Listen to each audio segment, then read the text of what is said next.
Have you seen startups in Bangalore? And then you have seen startups in Tel Aviv. What do you see? What are the similarities and what are the differences in their working style? I could see this hunger of the young entrepreneurs. It is so common. Israel, as a small country, can bring quite deep tech technologies that are very relevant for India. India provides, first of all, very trained workforce. So Israel is a very small country. For us, a lot of our stakeholders are connected. They can work quite fast because there's also the sense of urgency where a country that's been going from one crisis to another, we're still going through war.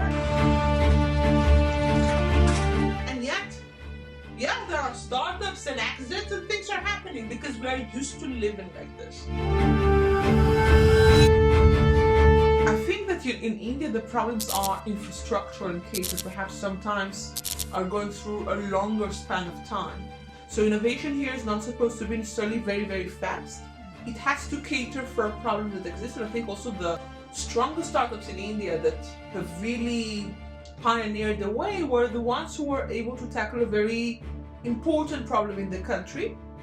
I was part, very interesting hackathons connected, to the Kumbh Mela, or generally on trying to think how we can have technologies moderating masses. I think that another thing that I found to be very interesting here that I don't see it quite back home is spiritual tech. I think we are always thinking, that like if you're religious then you're a bit primitive or like you're not really connected to innovation. For me being in India, I've seen the opposite. People here think of how we can innovate and digitize to promote spirituality. So everybody's talking about AI and layoffs. When the phone was invented, then there were a lot of jobs that were taken. First of all, AI is also bringing a lot of new jobs to the market, and that's something that's not being discussed enough because we have this tendency to demonize technology. Whenever there is a new innovation, some jobs will remain and some jobs will be gone. Next profession that will be the most successful will actually be the electricians, the physicians, the ones who can connect infrastructure into tech. AI will also be replaced.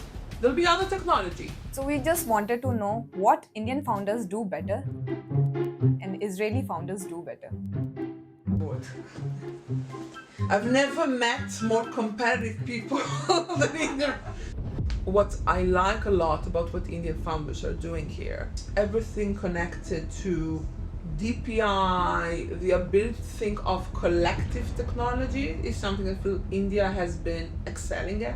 That's what sets you apart from, don't want to be me, but perhaps from European founders. Force you to bring solution. I think that that's what true innovation is. So since we are talking about AI, so ethical blind spots are there. It's about the user to understand what they're giving away. So you have visited Varanasi, right? So I think that a lot of my thoughts and a lot of my, reforms on how I perceive spirituality happened when I visited Varanasi.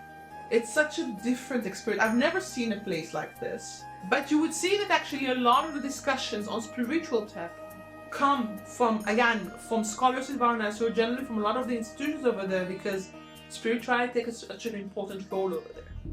And India-Israel collaboration you would personally love to see in next 5 years? Quantum. If you were a chatbot, whose chatbot would you rather be? Benjamin Netanyahu, Donald Trump, or Indian Prime Minister Narendra Modi? Modi, definitely. Welcome back to another episode of Jan Man Gan. I am your host Bhumika Vyas, and today we have a very interesting guest, Maya Sherman. She is Innovation Attaché at Israeli Embassy in India. She has done incredible work in AI, in global policies, and also she has represented Israel at various forums like OECD, global partnerships on AI. Maya, welcome to the show. Thank you so much, Bhumika. Wonderful to be here. So, Maya, the very first question which people wants to know is India and Israel has a very long history of working together. Now they want to know what are we doing right now in agriculture or in defense or in water tech.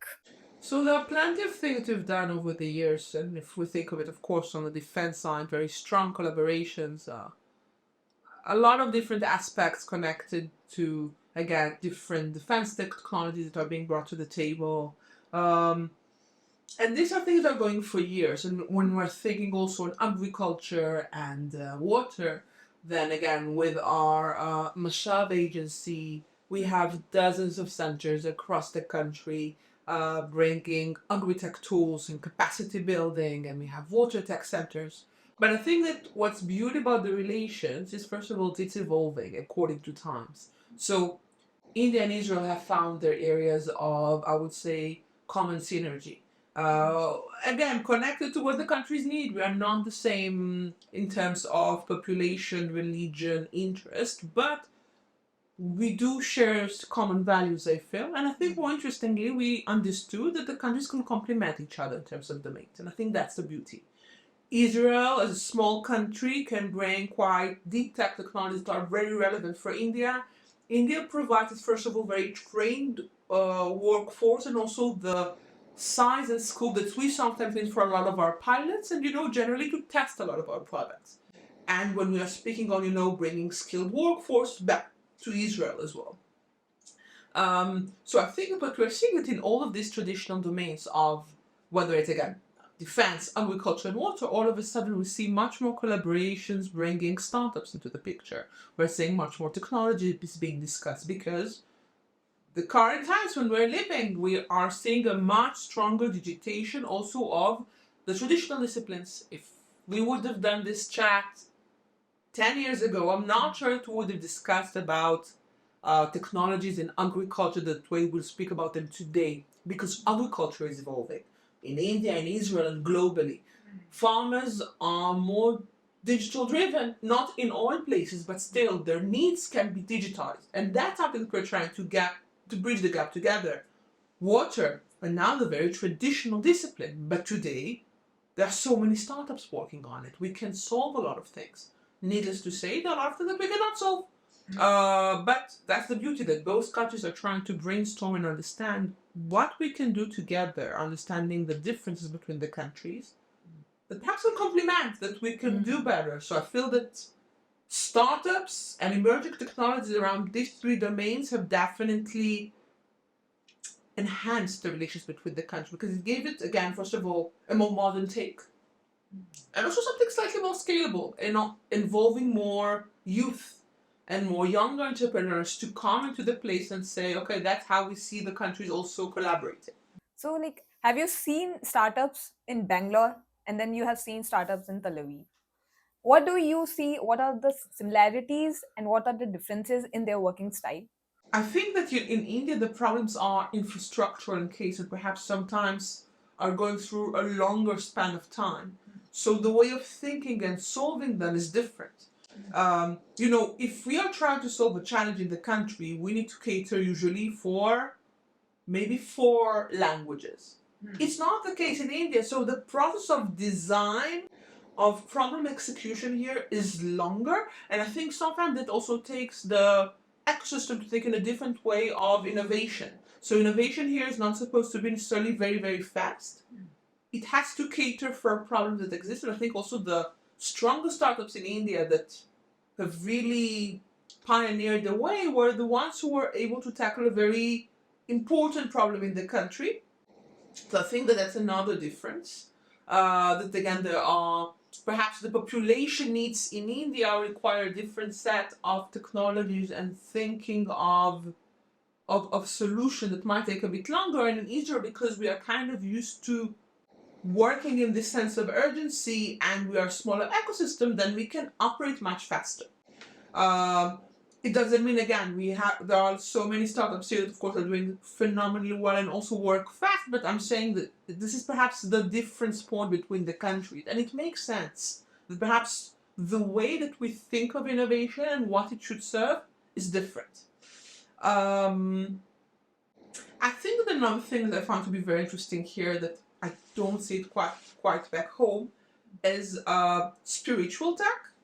I was part, of very interesting hackathons connected, to the Kumbh Mela, or generally on trying to think how we can have technologies moderating masses. Because we're very small, we don't necessarily have this, but I honestly, I think this is an area that can be also very interesting for us.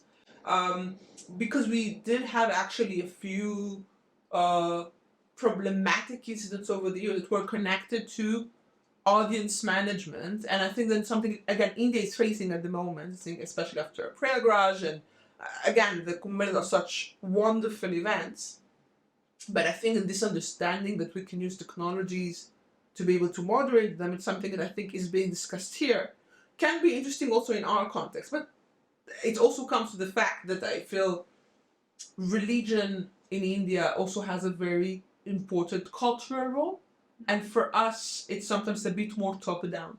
So we have the seculars, we have the religious people, but sometimes as seculars, you won't see religion as part of your culture. Like it's an important thing, but it's different. So I think that's another perhaps different point, because I've seen spiritual tech becoming a very interesting discipline in the country.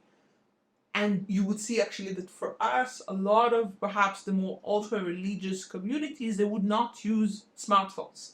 They would not be connected to tech. But yeah, I think it's similar and different in the same time. I think that's the beauty that we are trying not to look so much the dichotomy between the countries, but how very different countries are complementing. At least that's the way I perceive it. It's very interesting. Like the word spiritual tech is itself like very interesting. It's almost contradicting when you think of it, because I think we are always thinking, that like if you're religious, then you're a bit primitive, or like you're not really connected to innovation. For me, being in India, I've seen the opposite. People here think of how we can innovate and digitize to promote spirituality, which I didn't see it a lot of other places. I know that actually quite special for me, it helped me connect a bit more to my spirituality, and a bit more to think that divinity is not something that should be um, only like gated or necessarily, top down. You can have your own version of being connected to divine powers out there. And I think that spiritual tech is something that, it's not being discussed everywhere, but I saw the discussions much more in India than I saw in any other place. Wow. So like you have visited Varanasi, right? So how was your experience, and where do you think like the spiritual tech can be implemented? So I think that a lot of my thoughts and a lot of my, I guess, reforms on how I perceive spirituality happened when I visited Varanasi. Um, I always wanted to visit there, but I heard some mixed views a lot also from my Indian colleagues, because some told me, Maya, we haven't visited there, or some told me, Maya, it's like very religious, very spiritual, come prepared. But also there's so many Israelis traveling there, and and again I do have a lot of friends from UP, so I got to hear from them as well. And when you're there, it's such a different experience. I've never seen a place like this, and I think that seeing this magical chaos somehow happening, it's something that I will always take. I think for me it will always be a very special place that I visited. But you would see that actually a lot of the discussions on spiritual tech come from, again, from scholars in Varanasi, or generally from a lot of the institutions over there, because spirituality takes such an important role over there. Of the religious stories being actually told using VR, which is interesting. But I think that, today a lot of discussions spiritual tech are going into the area of, I think, generally how to serve the believers to be able to practice. And that's, I think, an interesting domain that we're going to. And Varanasi is definitely an interesting center, especially thanks to its important place, I feel, in Hinduism and spirituality as a whole in the country. So one thing that people like says that India and Israel, they have some cultural bonding over food or other civilizational aspects as well. True. So where do you think like culture plays an important role in building some trade between these two countries? I think culture is everything. It changes between people. Some people say that, culture has a role, but it's not. First of all, culture is such a complex term to define. What is culture? I'm one of those who say everything is culture. Culture is connection between humans to places, between spaces to the environment around us. I think usually what would differ is how people think of culture and its role in society. Some people, I guess, say that, There are other factors shaping it. When it comes to the relations between the country, I think that first of all, the fact that we have a very big population coming from, again, the Indian Jews coming to Israel, and of course, or still, there are synagogues in India. And the other way around, there are so many Israelis coming to India, but not necessarily for cultural resemblance. Many Israelis come to India because they want to experience a lifestyle that, first of all, accepts different people. I think that's the beauty about India. That, from my perspective, India is a place that celebrates difference. There are so many places that don't do this. That whenever you're coming as a foreigner, then you'll feel a foreigner to the rest of the time. India is not one of these places. I think a lot because, again, it's a very diverse place from the beginning. So if you're different, then okay, join the party. Many Israelis feel this kind of, warm welcome and acceptance and just the ability to experience something very different than what they are. So I don't think that Israelis and Indians are connected because we're similar. We're not. I feel that we share common values, and I think that we have a very warm culture, and there is this kind of curiosity about the other that is common for both Israelis and Indians. Israelis are always keen to know new people, to learn about other cultures. I think it's also true about Indians. So it will never be the same religion. We won't do the same prayers. And your Diwali, it's our Hanukkah. But still, I feel that this curiosity for humans is something that put us together. And I guess also love for food. Both countries are quite foodies and like eating. Yeah. Perhaps our spicy tolerance is different, but a lot of other things are common. Yes. So, like everybody's talking about AI, automation, and layoffs. Yes. So, yeah, recently Amazon has laid off 14,000 employees. True. And people are fearing that AI can take their jobs. Like, what do you think? Is it like, is it's just the bubble, or it's just that people are not being able to adapt to AI? What are your thoughts? When the phone was invented, then there were a lot of jobs that were taken. I mean, like the first phones, generally, whenever there is a new innovation, some jobs will remain and some jobs will be gone. I'm not saying it because we have to be indifferent and say, okay, then some jobs are gone and that's it. I do feel that, first of all, AI is also bringing a lot of new jobs to the market, and that's something that's not being discussed enough because we have this tendency to demonize technology rather than saying, okay, actually, there are so many new jobs that we can think of right now. The thing is, we are also facing an intergenerational shift. The older generation is not as used to technology and not necessarily can enjoy it in the same manner. We're seeing it with the public servants, for instance. They're not used to digitized policy making. They're used to other things, traditional methods. Today, thanks to AI, we have anticipatory policy making. So interesting, so many opportunities come with this.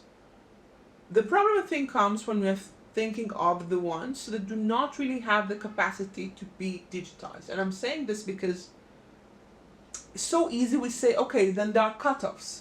But I want to say something that sometimes a lot of those people who are cut off from the big tech company, then they can do the shift. They can learn what to do differently to get new skills and become more relevant for the market.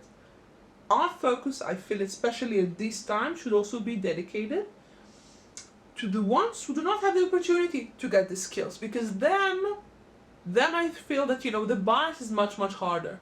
When we're thinking of some professions that are heavily traditional, that really do not have any technology in them, and more frighteningly, automation can replace them. It's especially, I feel, the informal sector that is getting the hardest hit. It's waste management, and it's very simple activities that can be easily automated. There I feel the fear, it's really anyhow, because no one wants to lose their job. But I feel that specific for informal sector, we need to see how we're providing an alternative. Everyone in the tech space, so I hope that we also, as humanity, we need to evolve fast, understand that, okay, if in my current junior position I'm unable to stay, we need to think first of all of what other positions can be relevant in the tech space. but we also need to prioritize who we're taking care of first. And I think that the ones who are getting hit the most are the ones who do not have an alternative in the new world. And a lot of jobs will be lost, and we have nothing to do about this because that's evolution of workforce. But if I can also say something optimistic for all those who are saying, oh my god, I wish I was in AI will also be replaced. There'll be other technology. If there is something that people need to understand today, we live in very unstable times. Skills are being adjusted. We cannot rely only on one technology. The day that quantum will come into the picture, then we need quantum experts. There was such an interesting insight. I think it's the CEO of NVIDIA. Someone said that, that's interesting to me because who thought an electrician would be the next, billionaire? If you're thinking on the profession, it's because an electrician, when they're coming to a house to assess what's happening, automation cannot help. He needs to see what's happening to be able to use his judgment. Professions that prioritize human judgment today, I feel, are the ones that will survive. It might be a good thing, but I feel that we also need to take care of the ones that do not have an alternative today to the profession, and they have to remain where they're currently working. But it's not true for all. I feel that the ones who have alternatives need currently to be equipped and learn how they can become more relevant in the new workforce. Now, it's true for all of us. I don't think that neither of us will remain the same job in the next few years. We'll have to change. I mean, today I'm doing AI stuff. Will it be relevant the next few years? I'm not sure. I also want to believe that there'll be other technology that I'll have to learn because otherwise it's becoming the same. And if something is the same, then AI can do this better than me. Then maybe AI should do this and not me. So yes, repetitive works, AI is going to do the automation very fast. Yeah, it Second- already does. It Yeah. already does. And second, like the quantum one, it's getting like a huge amount of success now. So AI, sometimes in future, we can see that quantum engineers, they can replace AI engineers too, right? I mean, I think that it comes to the place of understanding, first of all, what role quantum will have. Quantum is much more complex. Also, quantum brings, I think, a lot of interesting philosophical discussions of how humanity will look like, because it's a different discussion. AI is bringing a very strong evolution to our life. Is it bringing a revolution? I'm not sure. Because we're still yet to see the very fundamental changes that AI can bring to our life. We're still yet to see AGI. We're still yet to see forms of AI that really outweigh women's in all cases. Quantum plays a whole different discussion because with quantum we're speaking about the option that humans can be in the same place but different times. This question of multifaceted existence, I think it's very interesting. That's why I tend to believe that quantum will bring a whole different revolution. But there are a lot of issues with quantum and why it's not being spread properly because it's much more complex physically. I mean, space technologies might also revolutionize. And we're also going through so many wars and crises and pandemics. Each of them is also leading to different type of technologies. If we're thinking of it, Zoom became what it became because of COVID. The next COVID might bring to a whole new different technology to emerge. So I'm saying this not that like AI is not important. It's just that we as humans, when we're thinking of the workforce, it's not about us being pessimistic. Oh my God, an algorithm will replace us. We need to be worried that we cannot stay in the same place all the time. And if we are, then we will be replaced. It requires us as workers to be much more active. We have to learn all the time. And we need to be prepared for the next conflict, crisis, COVID, the next quantum cyber, whatever comes. Maybe aliens will come into our world. We need to be prepared for that. Maybe we'll have to do, alien management platforms. Everything can happen. And I think that we as users, we have to be, first of all, we cannot be indifferent and we cannot think that like if we're successful today, it may be successful tomorrow. And I think that's perhaps the shift that a lot of us need to go through, because people were used to being programmers in very successful companies and stay there. It's no longer the case. AI will replace programmers at some point. So, a lot of listeners are Indian founders. So, we just wanted to know what Indian founders do better and Israeli founders do better. What? I've never met more competitive people than Indian competitiveness. No, I think that's the beauty. First of all, comparison is healthy and it's good. I feel that what I like a lot about what Indian founders are doing here, and again, I'm an Israeli work. I cannot say who is better, but I will say that everything connected to DPI, the ability to think of collective technology, is something I feel India has been excelling at. It's definitely a game changer. I think for many founders globally, it's not just compared to Iran and a lot of others. I think that the ability here of founders to think in such a diverse manner on what all the population needs, on how you scale up ideas in for the masses, is something that sets Indian founders apart from anyone else. And I didn't see a lot of other founders doing this. Because you're able to deploy tech solutions at scale and to very diverse populations. And I think you can see this, in the importance of India, when it comes to fintech solutions, to UPI, to, even like, responsible AI for masses, climate solution. I think that's definitely something, India is pioneering at. And I remember that I heard, some very interesting talks about it from here, that in the end, India is able to bring these solutions because you're facing these problems. That's what sets you apart from, don't be me, but perhaps from European founders. And Europe is fantastic, it's great. The problems that are happening here force you to bring solution. I think that that's what true innovation is. Innovation that comes out of a need. And I feel that Indian founders have managed, I don't want to say to use the problem, but you understand that you have some problems, but you are bringing some very interesting solutions to the space. And you're using the infrastructure that the government is giving here. And I think, the Indian government is providing so many opportunities for founders, whether it's grants and COEs and involvement of universities and IITs and what's not. So I think, Indian founders know how to use opportunities properly, understand the problems that they have, and provide solutions that are relevant and scalable enough, and the world today can learn from it better. What I would say though, and I feel that's the strength point of a lot of the Israeli founders, we are also a nation that comes out of a need. We know how to deal with crisis. We know how to live under a sense of urgency. We innovate while we're at war. That's not so common. And again, because it's not an ideal situation, hopefully all of us would have been, in peaceful times. But we are surrounded by enemies all around, and we are a very small country.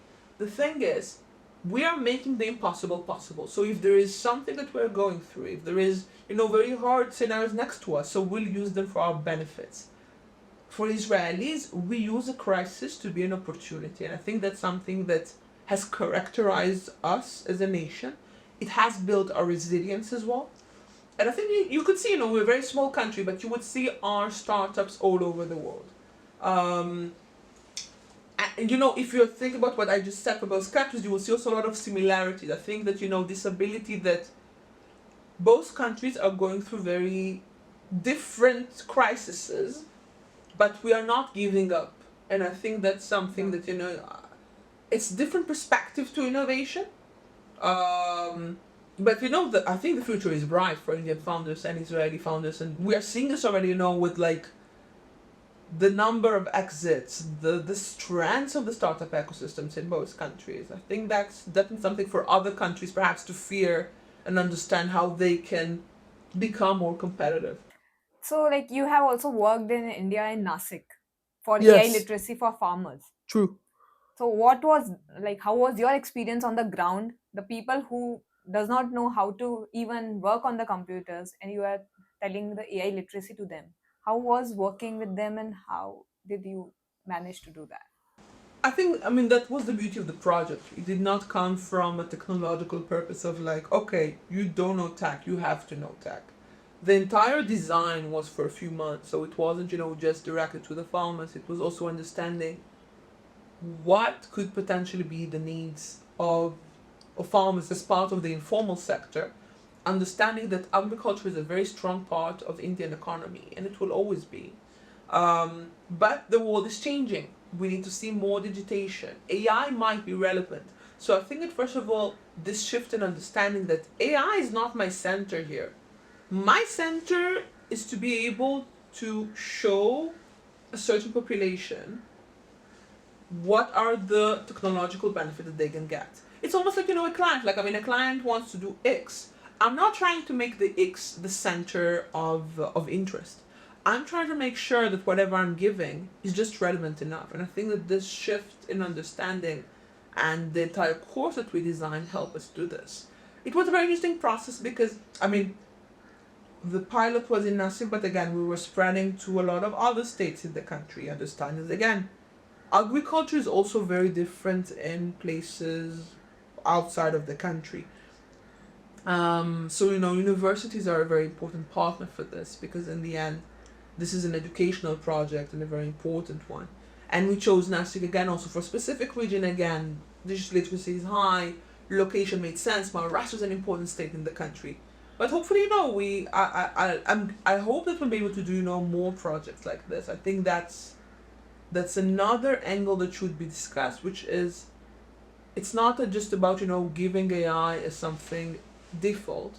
It's making sure that we are teaching it in a way that is sensitized and better suited to the needs of the people who might need to use it. And I know I kept on saying all the time that it also might be that AI is not relevant for all the agriculture outputs, but today it has become such a buzzword that it has become hard for people to say.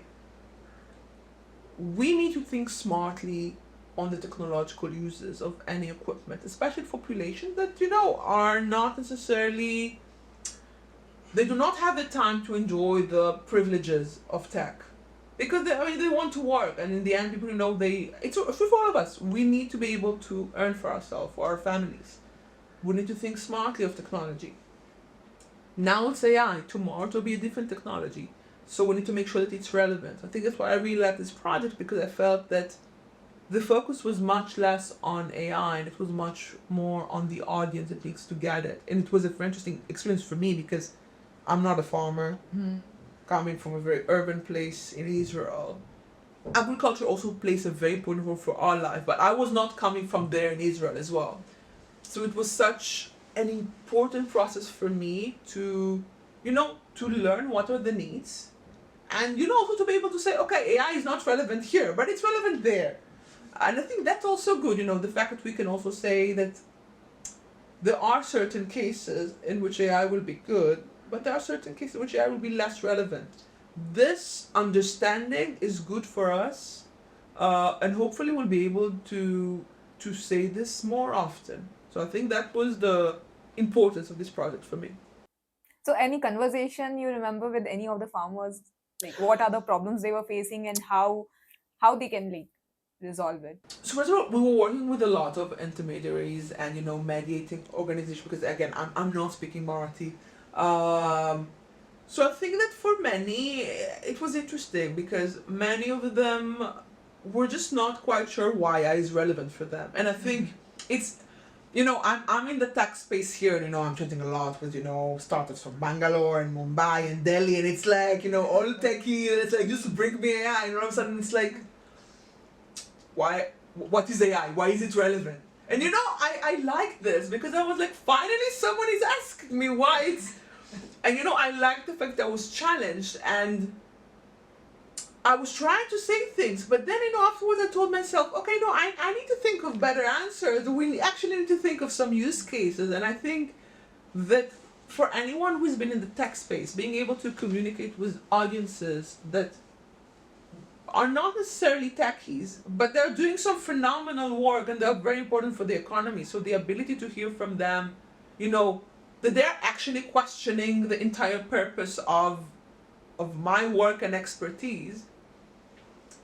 It's true that I really like being challenged, and I think it's such a healthy process for anyone that someone comes and say, from the other side, that whatever we're trying to bring means nothing and it's irrelevant, and if we need to take care of the crops, then stupid algorithms will not help in this process.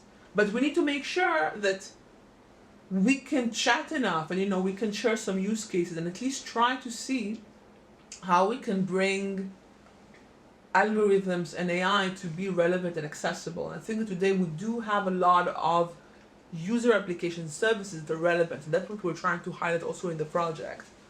It was such interesting discussion. I think that the beauty is that it's still work in progress, and I feel that the more we'll be able to put AI in some of the less expected domains, we'll be able to learn much more on what we should do and that's what we shouldn't do, which is good for us as well.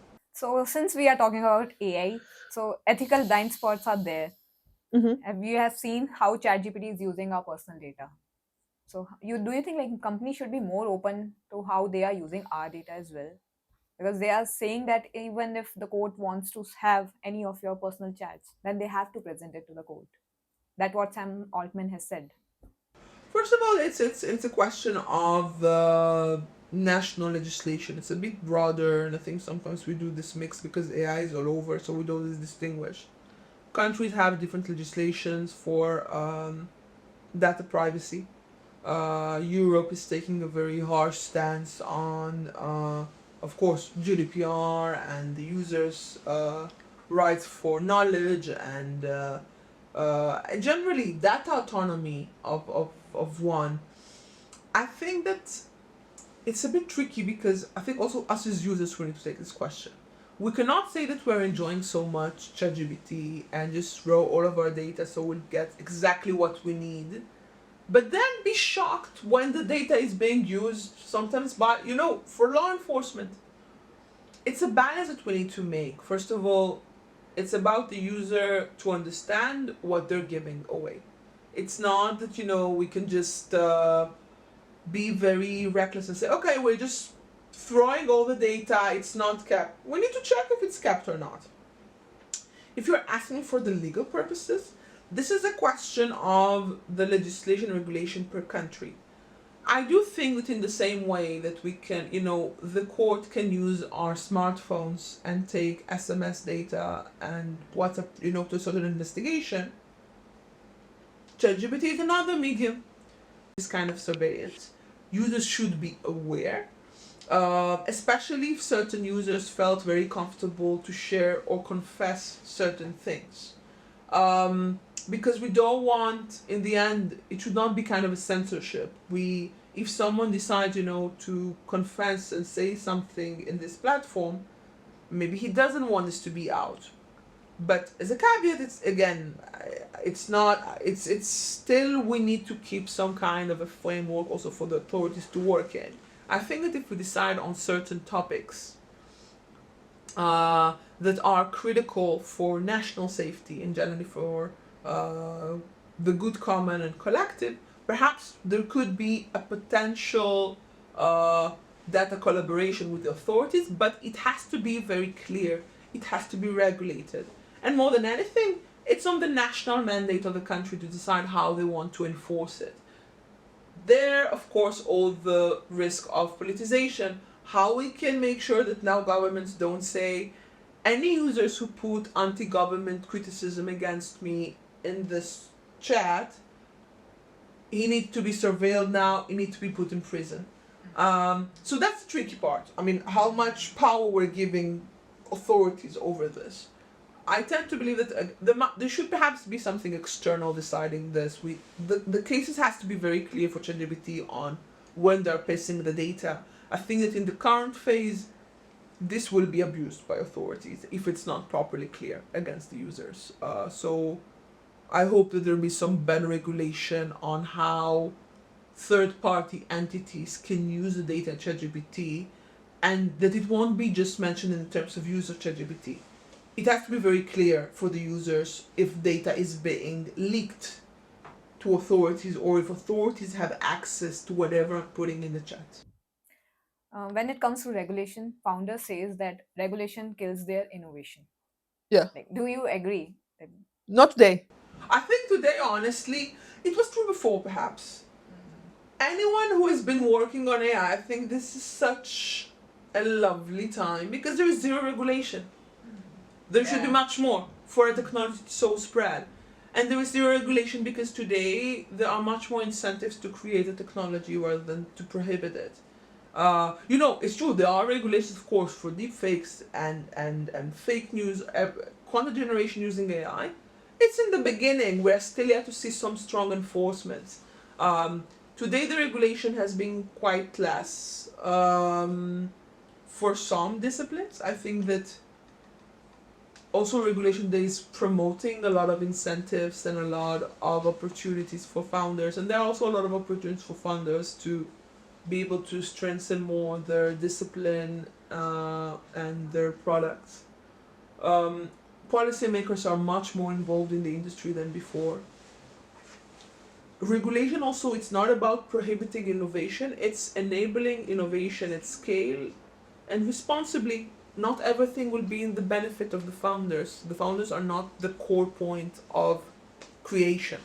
There should be um, some framework setting it up for them as well. So, yes, so now the wars are majorly digital, and people are thinking like AI war is going on. And what do you think next war will be by the machines than the soldiers? I think what we're seeing now is already interesting. Even from our case, we had a physical war, of course, but the interesting one was digitally. Uh, we're speaking about, the boss, the influence operation. This is a whole new battlefield that we need to take into consideration. I think that, first of all, we're already seeing a lot of these digital wars happening. Um, I tend to believe that future battlefield, first of all, we have a different kind of soldier that are hybrid as well. We are yet to see fully operationalized cyborgs or soldiers that are also have digital perhaps. I think we will go there at some point once we have enough ethical frameworks in place. Up until then, I think that we'll remain in this very interesting situation of hybrid wars combining physical aspect in some cases, but also a lot of the influence operations, but probably also more sophisticated influence operations because, first of all, they do impact civilian life, but they don't always require soldiers physically to go into the battlefield. So I definitely see a situation in which we'll have more advanced form of hybrid warfare. Perhaps more parts will be on the digital side. We'll have much more autonomy, perhaps for drones to do some critical decision making, maybe more impact on civilians. I think that definitely scenario which we will supposed to see if regulation allows, and also according to what the geopolitics will bring us to. Pandemics are also interesting. Who knows if a war will not decide, a country will not decide to kind of use biological weapons and use perhaps viruses and pandemics as a new form of war. How do we define wars in these days? I think that the definition has expanded. Um, Hostility between countries has changed and has become perhaps more sophisticated also because there are different forms of showing uh, superiority of one country to another, and it doesn't have to be in the traditional way of soldiers fighting with weapons. There are other things that can happen. I think that's where we are also heading. Different definition of war, interesting conflicts that will be hybrid. Okay, Maya, so we'll end with something light and quick rapid fire round. Okay, Go for this. just say whatever comes in your mind first. Okay. One book or person who changed how you see AI. Salvador Dali. One myth about AI you wish people would stop believing. That AI would replace people. An India Israel collaboration you would personally love to see in next 5 years. Quantum. If you were a chatbot, Whose chatbot would you rather be? Benjamin Netanyahu, Donald Trump, or Indian Prime Minister Narendra Modi ji? Modi, definitely. Coffee in Tel Aviv or chai in Delhi? I'm a Delhi girl, child in Delhi. Wow. So, Maya, this was such a wonderful conversation. And thank you for being here. Mazal tov. And to our listeners, if you enjoyed this episode, please do like, subscribe, and follow our channel.